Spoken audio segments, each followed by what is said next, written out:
Chris, how was your pee break? My pee break? It might flash you. Undetected. Random, baby. Yeah. Well, thanks for having me. Quite an intro. Let's address the elephant in the room. That's not the elephant in the room. There's no elephant. Nobody cares. I too am a thought criminal. Good. Well, I like you already. Does this look like a girl who's joking around? No. Around? But how much do you actually understand money? Especially the new wave. Beauty or intelligence? When you unleash both, it is men's kryptonite. Welcome to Talk to Me, Taylor. Hello? Testing? Guys, do you copy? Do you copy Mayday? Are you there? Okay, I'm just making sure. I mean, it's a miracle that the stream is even working and up and running here on X and on YouTube, because I could have sworn that Candace Owens' latest bombshell revelation was surely going to break the internet. I guess not. I think I'm still on the airwaves. Guys, blink if you can hear me. We survived. We survived the rapture of another empty Candace Owens promise. Before we get to that, guys, happy Monday. This is going to be a little bit of a rogue interview, not very planned, and here's why. I emerged, like a thief in the night today, looking like Robin Williams in fucking Jumanji. But I'm talking pre-makeover, okay? I'm talking in the jungle, in the wild, hasn't shaved, since God knows when, like basically wearing animal skin for clothing, because that was me all weekend writing my new Substack. Like, if you know, I am literally pent up in a closet like Harry Potter in a cave like fucking Gollum, and I will not see the light of day until my work is finished. And alas, it is. And I'm so proud of this piece. In all honesty, I put my absolute heart and soul into it. So go check it out. First things first. You know, the only bit of sanity and common sense that there is in this world. So just to keep it grounded in that, I feel like it's very important, you know, breaking news, developing, that I address that first and foremost. So be sure to hit up taylorferber.substack.com and you won't be the same after reading it, which I actually mean, which Candace Owens promises out of thin air that nothing will be the same. This time, guys, nothing will be the same after this big bombshell dropped today on her show, you know, about the Charlie Kirk assassination. It's sort of like, here's what it is. Like this toxic relationship. What's up, Pyramid 7? This toxic relationship with Candace Owens, like dropping these nothing burgers, like breadcrumbs of nothing. It's like, I swear this time, and you keep going back. It's like the woman who wants to change the guy, the toxic guy. No, Amanda, I know he blew me off and ghosted me, you know, to go have a beer with his friends. I know that I saw him scamming on chicks on OnlyFans, but it's different this time. I swear. Exactly. But she's going to change you. This time it's different. Amanda, this time I swear I'm going to change Derek this time. Okay. Guess what? She's not going to change Derek, and Candace Owens isn't going to reveal anything fucking substantive or new.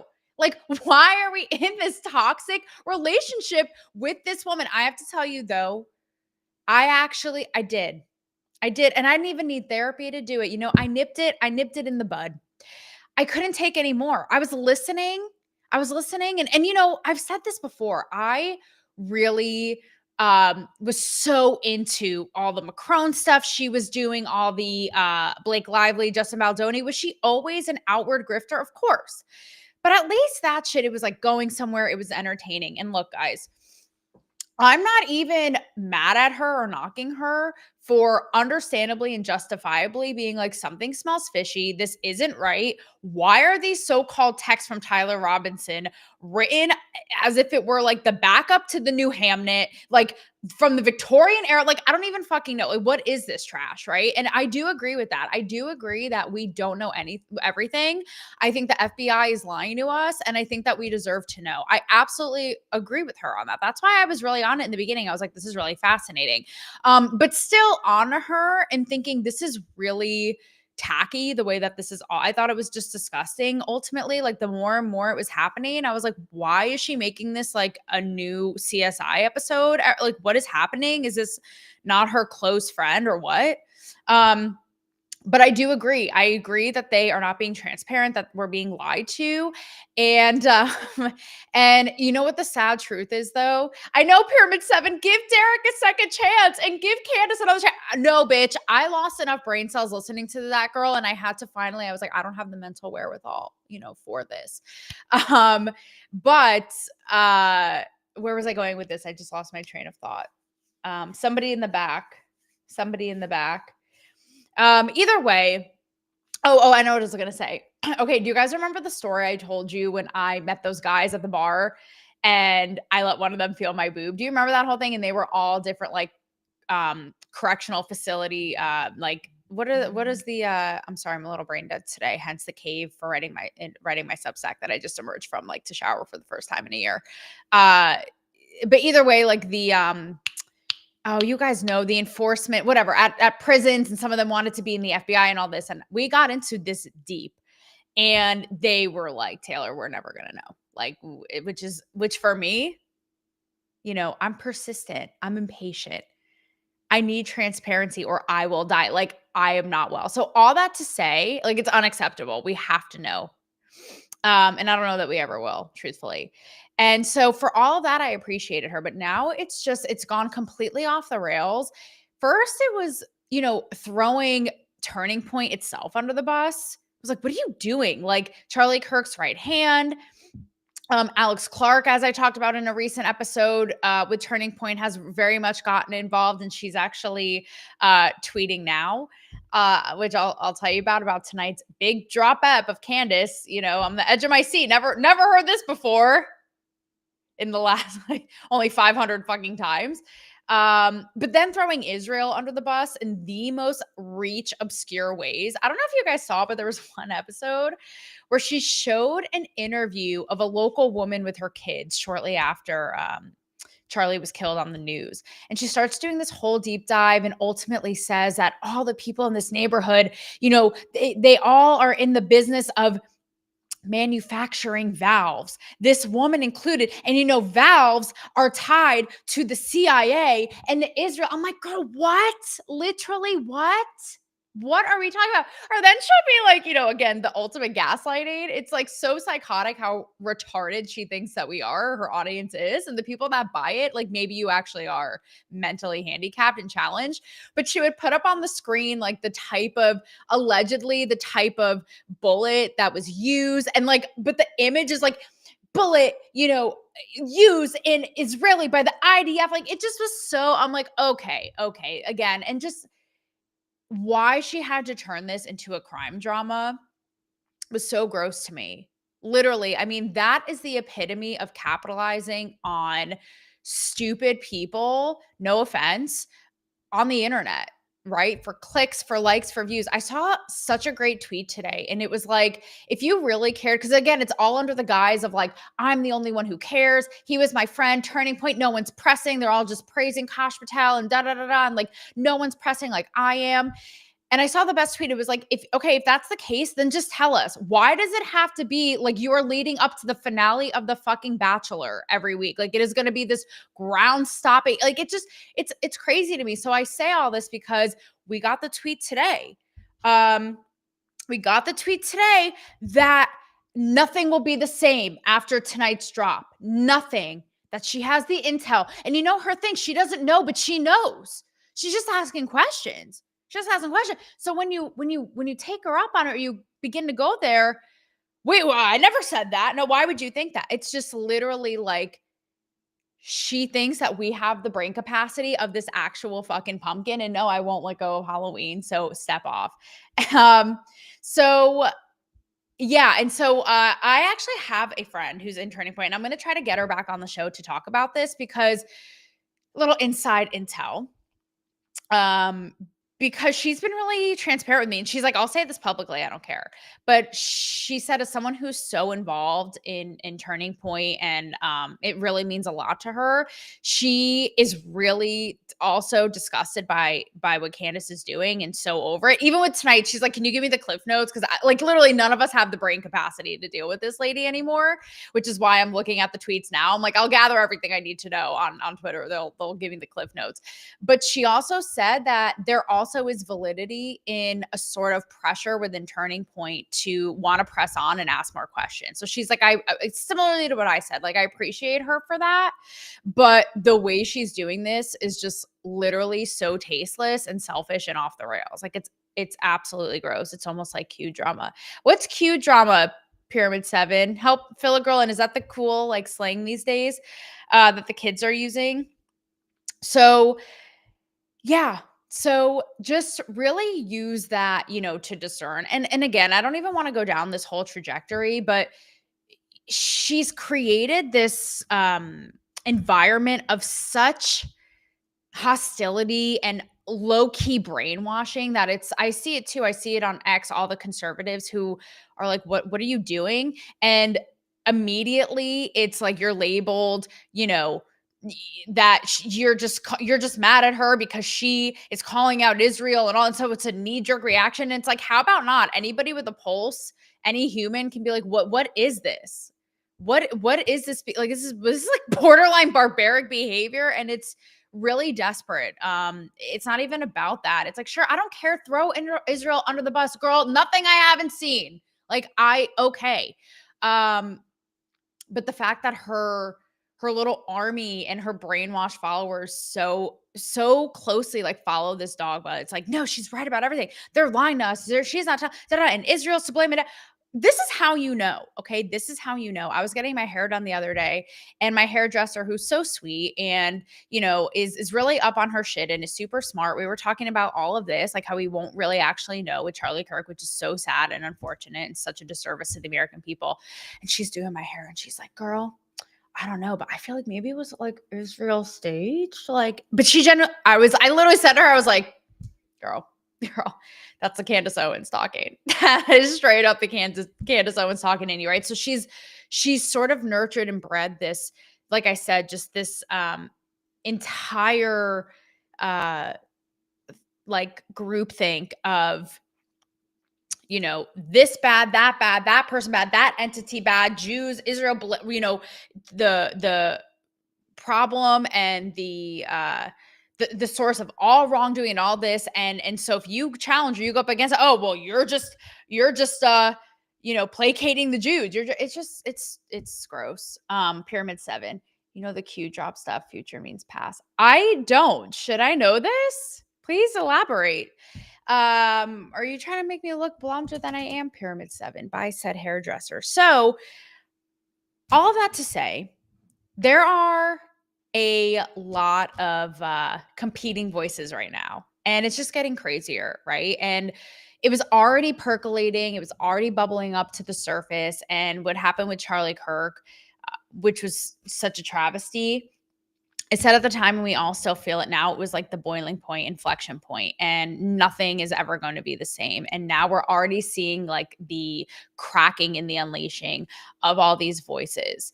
And it's getting wild. And it's really getting wild. And I think the underpinning of my show in this episode as well is let them be out there. The more the merrier. Great. Let's have dissent, let's have disagreement, let's have competing voices, let's have debate. Absolutely. And just really knowing, again, to be able to discern real and fake and self-serving. So Candace Owens, go ahead, grab 1 million megaphones for all I care and go on with your jibber jabber. And, you know, yet again, it's like this big cop crime series and your viewers come back each time and there's really nothing there. Fine. I'm not going to be participating or watching anymore. Girl, I was there. I was along for the journey until I wasn't anymore. Right. And the same thing goes for this next story. And in the end here, I'm going to bring it all around to our likely and also unlikely voice of reason, Nicki Minaj. Starting with Candace Owens, ending with the Barbs. Who would have thunk it? So speaking of, you know, this crusade right now of voices and who to, you know, stomp on and who to, you know, follow or amplify or whatever it is. But I don't know if you guys saw, and I have the same philosophy, you know, I've been talking about it, about Nick Fuentes. Also, how sad and crazy that Nick Fuentes is now having his moment and his spotlight, like resurgence. I would never say in place of Charlie Kirk, but on the heels of his death, like Charlie Kirk would be rolling in his grave. And I've been listening to clips of him recently, and I bring this up because Trump was asked about Nick Fuentes' moment in the Sun right now. Well, Sun, depending on who you ask, and depending on what corner of the web that you are in. And he answered that, and I actually very much agree with what Trump said. But oh wait, here's Pyramid 7, the psyop called Q. I'm sorry, I don't know how to explain. Oh, it's a psyop. Got it. Okay, say no more. I will do a little bit more digging later. Got it. Love a good psyop. With Nick Fuentes and, you know, Charlie Kirk, who was such an advocate, obviously, for free debate and open debate and exchange of ideas, so much so that even though he so deeply disagreed with Tucker on issues like Israel, we've seen now resurface clips not even that long ago where Charlie's like, Tucker, come speak at Turning Point. Come, like, kids need to hear this, whether he agreed with Tucker or not, because again, he believed in a opposing views and that they could exist and then that's okay. And I really admire and respect that about him. And I thought that his approach to Nick Fuentes, in hindsight, looking at it, is so interesting because you guys know I've been such a fierce advocate of free speech is free speech. First of all, hate speech is literally, there's literally no such thing. Like, you'll have better luck actually capturing the tooth fairy at night, okay? Like, pixie dust made up. It's not real. Like, arbitrary, what even constitutes hate speech, right? So I've always been such a firm believer in, you know, again, I quoted it last week, the Voltaire quote, like, I will defend, I can deeply disagree, but I will defend to the death your right to say it. So the more, I don't want to say the merrier, but we decide, right? And ultimately you win with louder, stronger, better speech, period. Because what happens when you start playing whack-a-mole and, you know, domino, I mean, the holidays are around the corner, you know, it's like a dysfunctional game of fucking Jenga with your parents and your whole extended family that is so dysfunctional. It's about to get ratchet and you're about to start screaming at drunk Aunt Judy. Like, that's what I'm talking about here. It starts to become that. Because then it's a slippery slope. Okay, this person should be deplatformed. That went great in 2020. We saw how that went. Now this person, this. Shit, I just saw the other day about an actress who was dropped from her, speaking of Nick Fuentes, an actress who was dropped from her agency for, I think she was on Nick Fuentes' show or something like that. I mean, it's insane. And I think that it is so regressive because what happens, what's the line in the sand?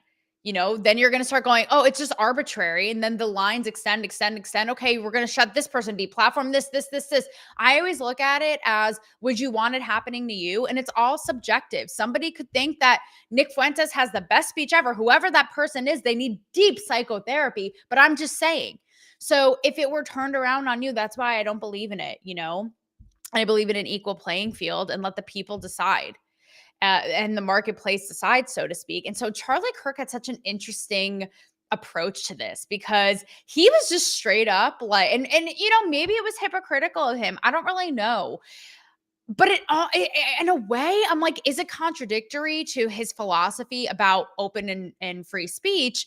But is it also that approach I talked about recently where, you know, again, conservatives who are wigged out right now. I've seen Meghan McCain tweeting, oh, Tucker and Nick Fuentes are about to be the conservative ticket, You know, I've said, again, if yours is powerful, better, more common sense, more grounded, stronger, then that will win. Then that will resonate and it will stomp out a little Nick Fuentes.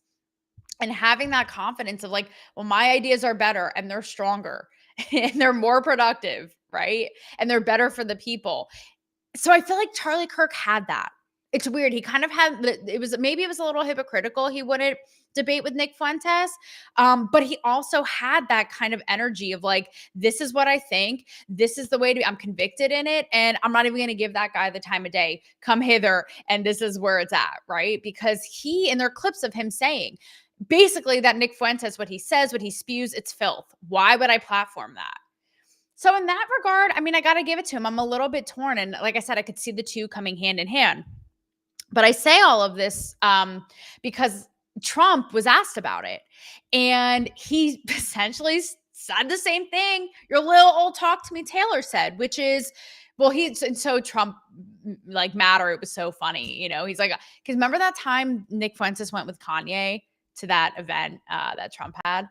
And it was such a big deal at the time, I remember, because it was like anti-Semite, you know, white Christian nationalist Nick Fuentes and meanwhile, because this is the media, I thought that he and Trump were like Boy Scout pen pals, like best friends. And Trump today, or whenever it was this weekend, said to reporters, I don't even know the guy. I mean, he came with Kanye, whatever. I don't even know him. I didn't know him at the time. I knew he came with someone. And again, who knows how much truth there is in that?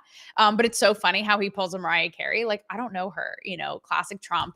But he ultimately says, so what? Okay, if Tucker wants to interview him, then I do love what Tucker said to everyone scrutinizing and criticizing him. He's like, well, you fucking interview Nick Fuentes then. And by the way, Nicky boy, Nick, I sent an invite via carrier pigeon, via email to your team to come on because that's what I'm talking about. And Tucker's right. He's like, if you want to do it yourself. So Trump kind of said a version of that, which is, Okay, that's what Tucker does. He has these conversations with people. People can decide for themselves.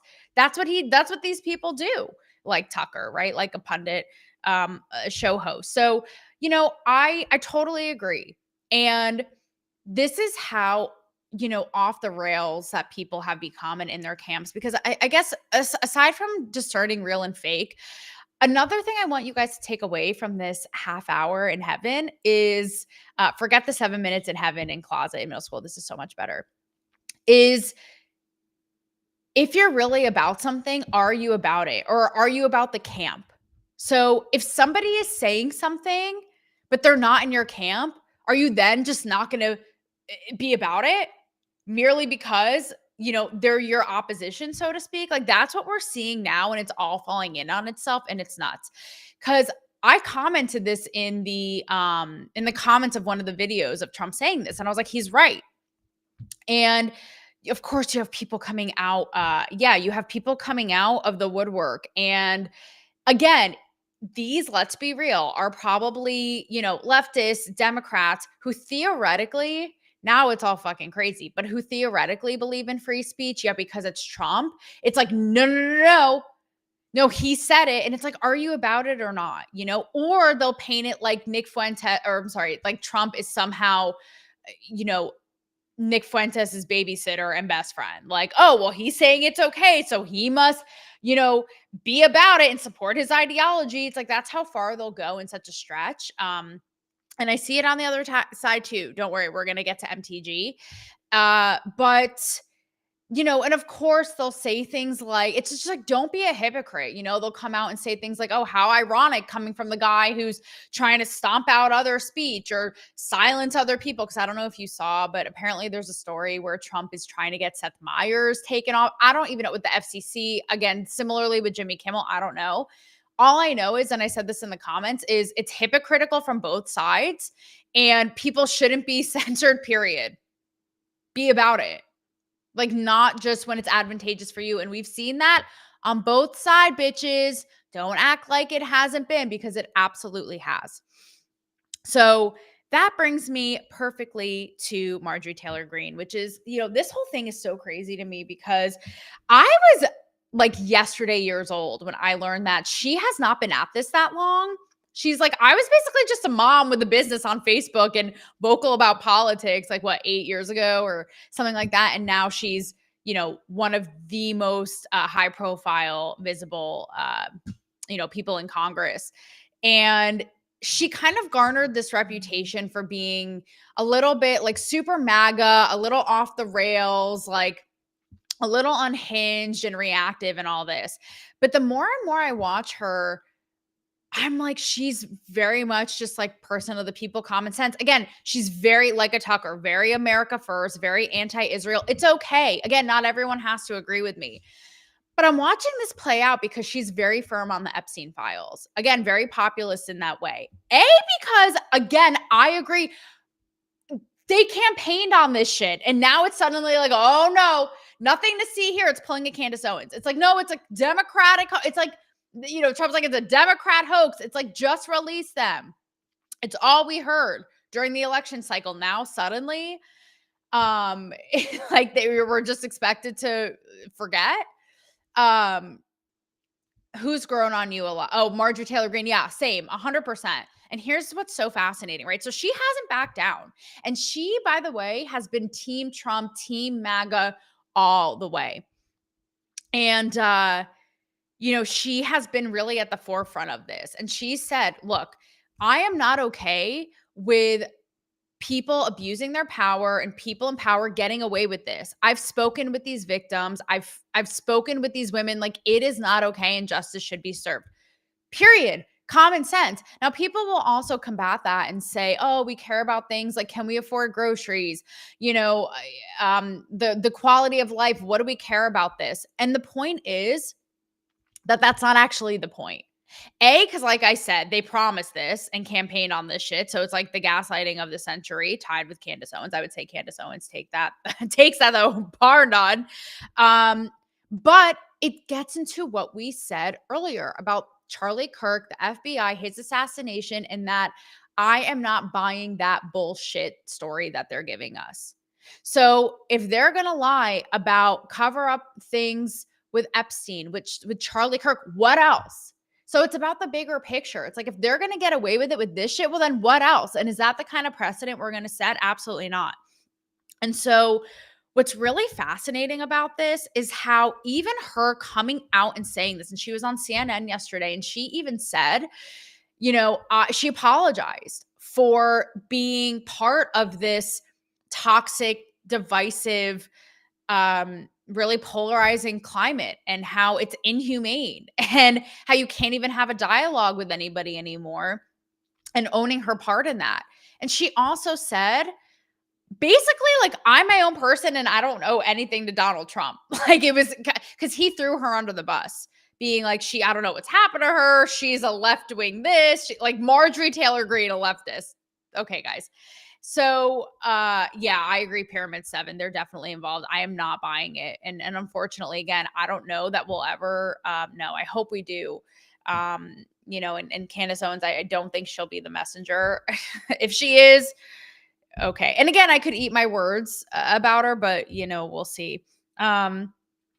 So, and she really, Marjorie Taylor Greene said, like, I don't owe him anything. If he doesn't want to talk to me, fine. Like, I work for the American people. We've also seen her on The View, and really kind of saying this, and she gets like shit from these hosts, and she's so just like calm, cool, collected, matter of fact. She really is growing on me a lot. I used to like make fun of her and throw her under the bus all the time on the show. But she really has. And what's crazy to me, again, because I'm watching this with just like basic clarity, even when she started kind of spreading the breadcrumbs of doing this, be it on The View or whatever it was, she was getting so much hate in the comments. Even still, she can't win.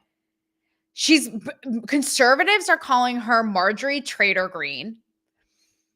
But further, you have leftists. Again, you would think that this is singing the goddamn gospel to these people.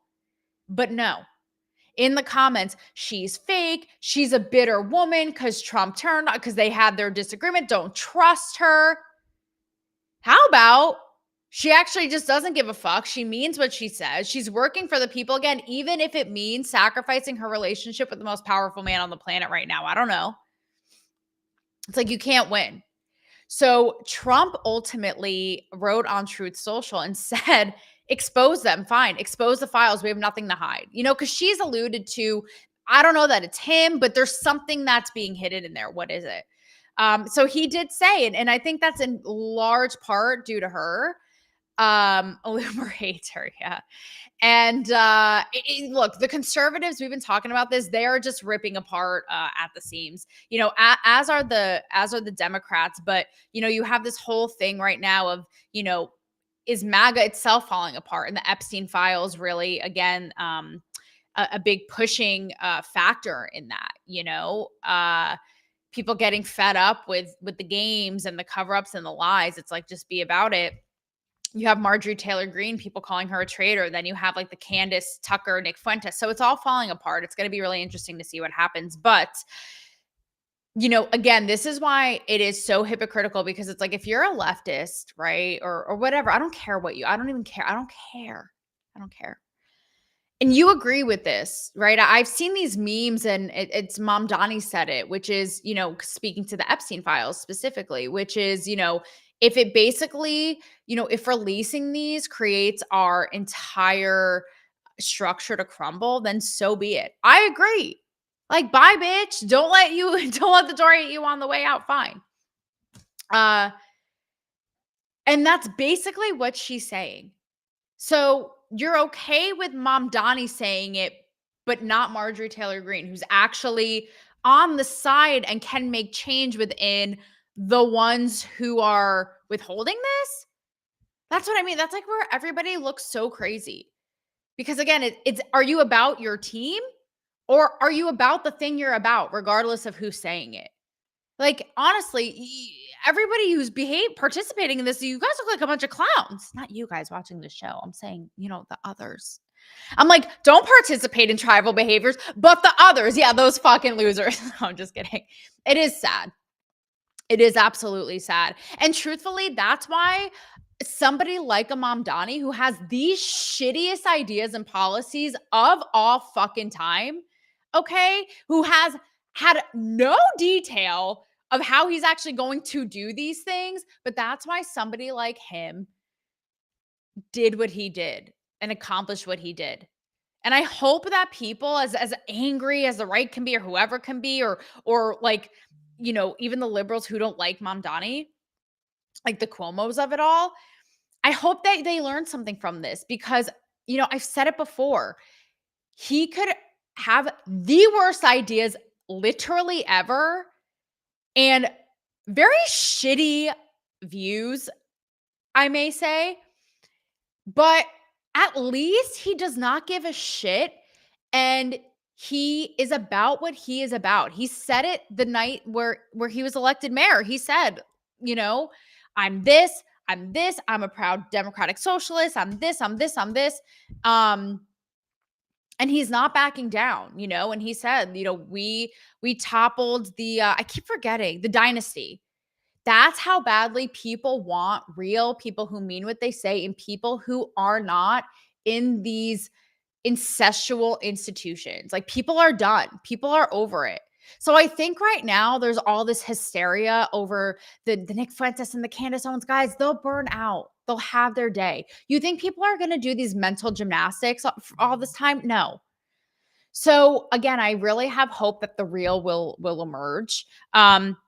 Which brings me lastly to our girl, Nicki Minaj. Who would have thought? I would love to see Candace Owens and Nicki Minaj like in the ring, you know, like not Chrissy style because nobody actually witnessed that or went to go see it, sadly, but I would love to see it. And if you don't know, you know, Nicki Minaj, I had a feeling about her because Barbs, she was standing up to the bullshit and had the balls during COVID with all the vaccine mandates and all that to be like, what is this? Like, can we not? Thanks. Like, I want out of this. Do not want to participate. Why are you trying to control us? And I remember being like, okay, bitch.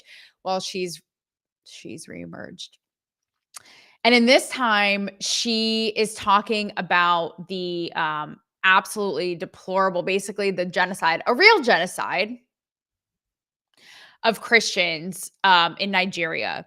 And she's been vocal about this on X, so much so that she apparently is teaming with the Trump administration and she's going to be speaking at the UN.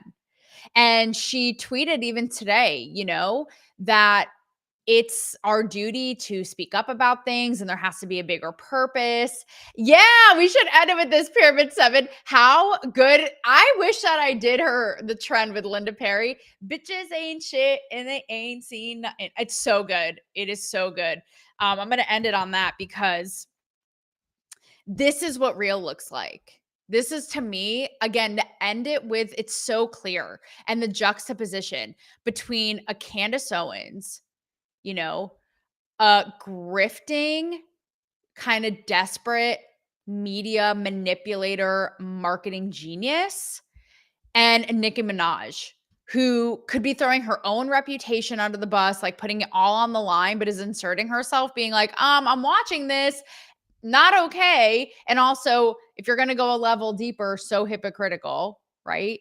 For all the people crying, you know, genocide in the Middle East, that's another story for another day. But again, like, how about what it actually looks like? And also, where are all those people now? If you're so upset about genocide, it kind of talks about what we got into today. Where are you now?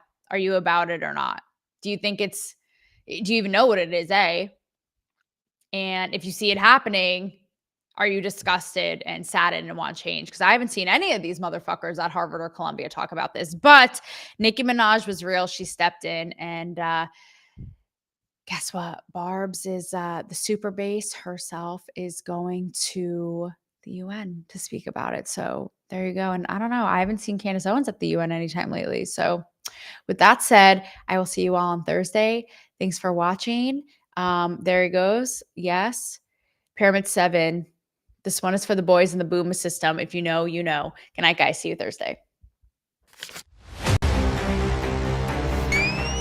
Chris, how was your pee break? My pee break. They might flash you on its head. Random baby. Yeah. Thanks for having me. Quite an intro. Let's address the elephant in the room. That's not the elephant in the room. There's no elephant. Nobody cares. But I too am a thought criminal. Good. Well, I like you already. Does this look like a girl who's joking around? messing No. around? But how much do you actually understand money? Especially the new wave. Beauty or intelligence? When you unleash both, it is men's kryptonite.